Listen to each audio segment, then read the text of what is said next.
off Twitter from a participant in the live stream. How does the Toronto Police Service plan to handle cyberbullies in this day and age? Well, I probably should turn that question over to one of our best cyberbullying experts, Scott Mills. I will just give it a bit of a preview to say that cyberbullying, cyber crimes, because of the digital age, it's a growing type of public safety issue that policing in Toronto and right across the world is having to deal with. The mere fact that we've entered this from a corporate strategy standpoint means that we'll be able to bring more resources to support parents and kids in schools who are the victims of that type of offense or who may be unwittingly participating. I wouldn't mind giving Scott Mills a chance to answer that question very quickly because I think he's done far more work on the front lines on that topic than anyone else in the service.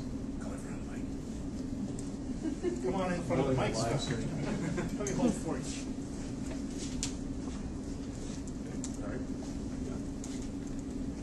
Essentially, it's the cyberbullying issue is huge.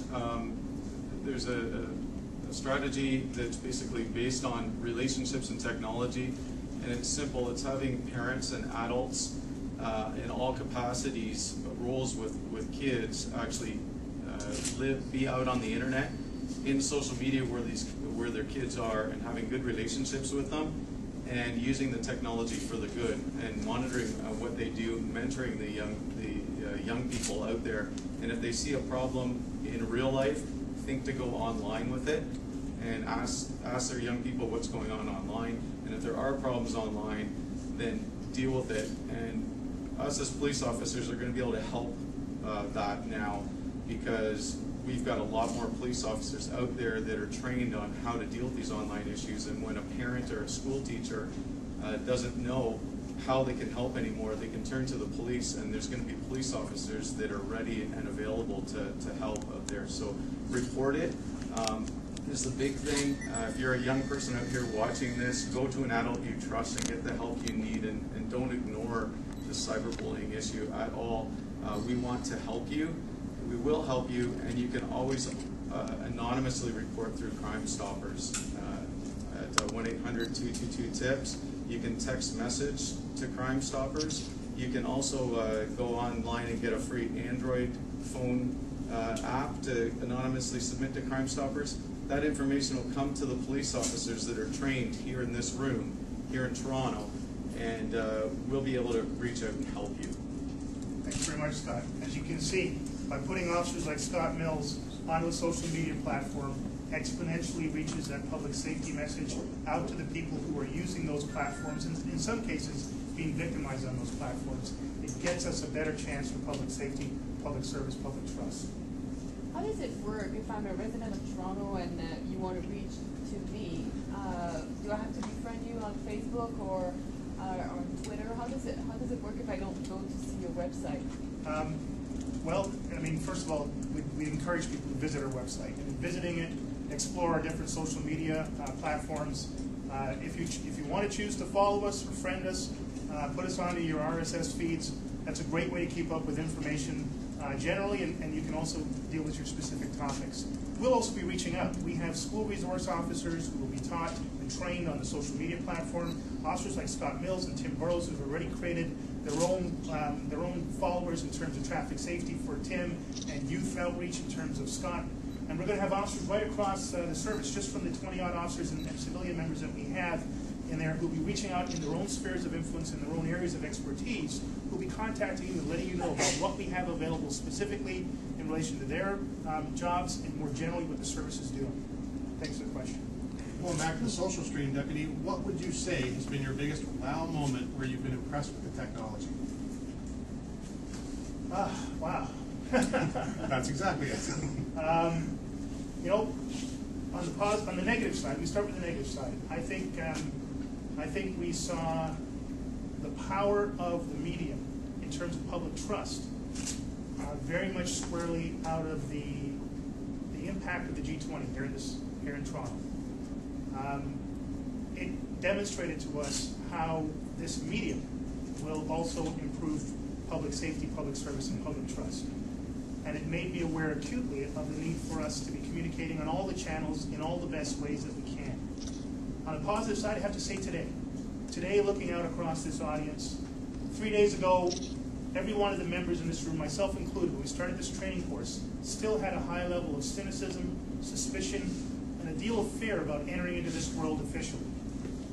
In 3 short days, because of the expert facilitation that took place here, because of the time we took to explain it to people, to test the tools, I think the vast majority of the folks in this room have really understood the power and the potential of social media.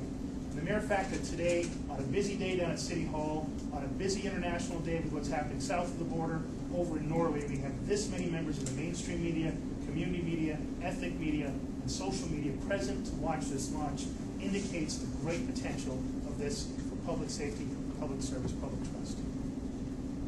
How many officers have you had trained, and what is your goal in the short term? We're going to be holding, 5 courses.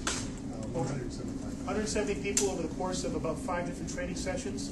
Now, not all of them will necessarily sign on to individual accounts, but every single one of our 17 police divisions will have at least a single account for that particular division. A number of the units, like our video services unit, employment unit, will have their own standalone accounts, and many of the officers and civilians who are trained on this will start at their own accounts and provide, through their area of expertise, opportunities for social media engagement. So how many in the short term? Well, right now, how many official accounts do we have up and running? 29 recognized. 29 recognized accounts right now. I would suggest, given that we have about 22 people in this class, we could double that number almost overnight. We haven't put an upper limit on it. At some point, it will become, less is better. But we're going to be monitoring and evaluating the rollout. It's a phased rollout, so you'll see other additions and enhancements coming in the next few months, over the next couple of years, and we'll adjust as we go. And a lot of that's going to be determined by the feedback from people in the community. We like it, we don't like it, more of this, less of that. And we'll adjust based on that feedback. For the media, will this help us get stories on off hours?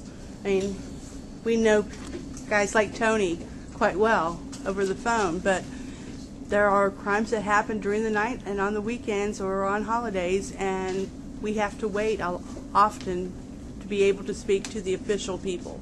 Well, I would suggest that this will give you exponentially more access to immediate and ongoing issues that are happening. The service members, whether civilian or sworn, will be basically working on a 24/7 basis. Many of them will be enabled to use social media on a 24/7 basis. A number of them will be given PDAs, which will allow them to take it out on the road. We already have our TAVIS rapid response team that when they're out on patrol in the entertainment district, in some of our tougher areas of the city dealing with crimes that are happening, they're tweeting and letting people know, hey, we're in your neighborhood, here's what's going on, we just finished a foot pursuit, can we get some help tracking down a license plate number? And you'll be able to follow all that, pick up on it, contact those people directly through those social media feeds, and get engaged with them right away. Another back from the social stream, we've had a few questions about this. Crime-related information posted on social media. Should the public use social media for crime-related information? I'm sure at some point in the future that may be possible. I want to be clear. Right now, if you have an emergency, a medical emergency, a fire-related emergency, a police-related emergency, you need to dial 911. On your cell phone or on your landline, you need to dial 911. If you need help, that is the single and the best way to get help. If you have a police-related matter and you need to have a police officer attend, or you want to alert the police to something that's going on, you use our phone number, 416-808-222.